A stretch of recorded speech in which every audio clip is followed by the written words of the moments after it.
We're on Lake James today at Pokagon State Park. I'm with Randy Strebig.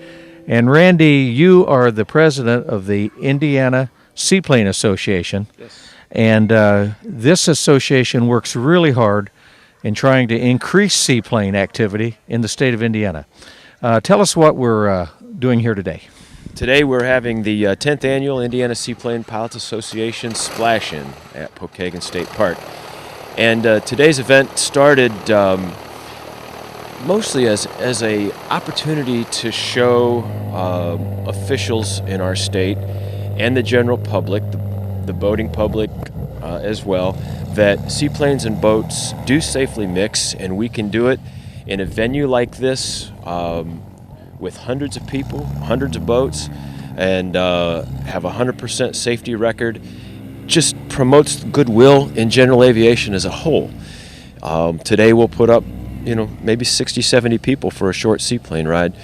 And, general aviation struggles in the world today. And with avgas at $6 a gallon, it's not helping things. So it's just our way to promote general aviation as a whole and seaplane flying specifically. Randy, Indiana's not known for being a seaplane state. And a lot of our lakes, rivers are not open to seaplanes. That's right. What's your organization doing to combat that? Well, I've been on a 14-year mission working with INDOT and with the Department of Natural Resources. Very challenging because both of those organizations kind of beat to their own drummer, and many of their rules and regulations do not, some of them contradict one another. And so first it's an education process with those folks, and then secondly, with that education process, trying to create rules and regulations in the state that are more favorable based on their new knowledge that seaplanes, are not dangerous, and the things that everybody predicts happen don't happen. But at the end of the day, right now, we're in the process of changing the Indiana Administrative Code, and what this change is doing is with the Aeronautical Commission, it is taking the regulations that they have set aside to have a public seaplane base from a mile of contiguous water, which is with 20-to-1 glide slopes, to a half mile of contiguous water. With that regulation change, the DNR has made commitments to certificate more lakes that meet the new current registration. And on our way to that point, they have certificated 10 lakes that meet the current mile standard, and there are others that meet that standard, but we have done 10 of them to kind of set a model. How about our reservoirs?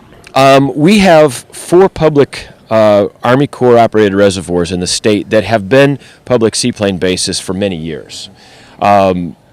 They used to have restrictions on them, however, no weekends between Memorial Day and Labor Day, which is, most people have jobs and they play on the weekends. But that restriction has since been lifted.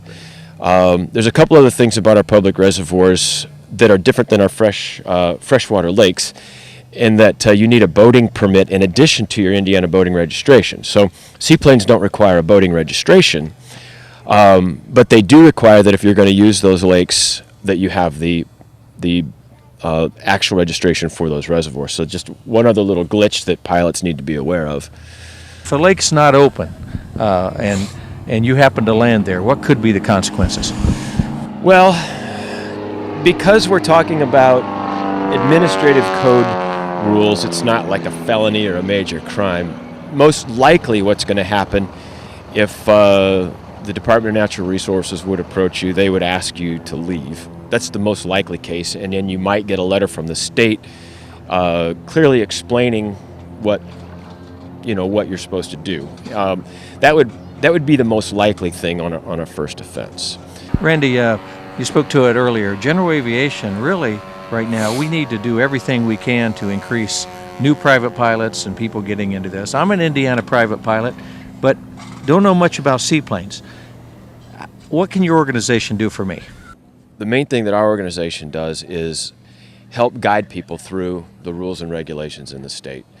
Can give you advice on where to go for training, certainly there's a million opinions about what airplane would be right for you, and you can ask everybody and they'll tell you differently.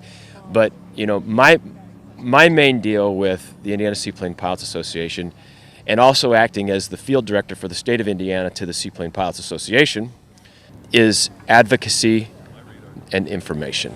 How did you get interested in flying seaplanes?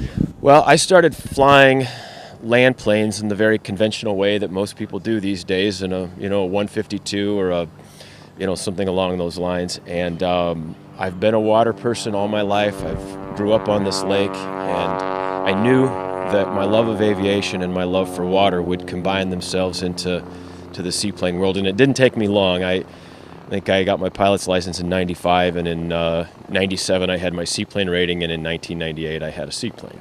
Absolutely passionate and in love with seaplane flying. A new category that EAA's come out with, and AOPA, the sport pilot. Yes. And sport pilots can do this also. Yes, that's correct. And actually, the venerable J3 Cub qualifies as a sport pilot airplane, and sport pilot is really making it possible for a lot of people to get in airplanes and on the water as well. It's like this little guy that pulled up right here. You know, that's a sport pilot type of airplane. So it's been a great boon to the industry. It's done a couple things. It's made it more inviting for people, less intimidating for people to get in. But I think the greater thing that does, some of the fellas, as they season, can lose their medical over certain things with their sport pilot license. Of course, it doesn't give them the range of things that they can do as a standard pilot would do, but it does keep them flying on nice sunny days, and that is fantastic. So that it keeps aviation alive for them as well. We got flybys. So, They're starting to arrive, Randy. Yep. So the other thing that I want to say regarding the park and the park staff, they do an amazing job supporting this event. They have huge open arms for us to be here, and we have made, according to them, record gate sales for their park with our event. Record restaurant sales up at the inn for the park because of our event. So, It's good for everybody. Yeah, it's good. It's good for everybody. They love us. If I quit doing this event, I'd probably have to leave the county because they'd be mad at me. Well, thank you, Randy, for taking time Yes, with us sir. today. Thank you. And we're looking forward to spending the day with you here on the lake. Awesome. Enjoy yourselves.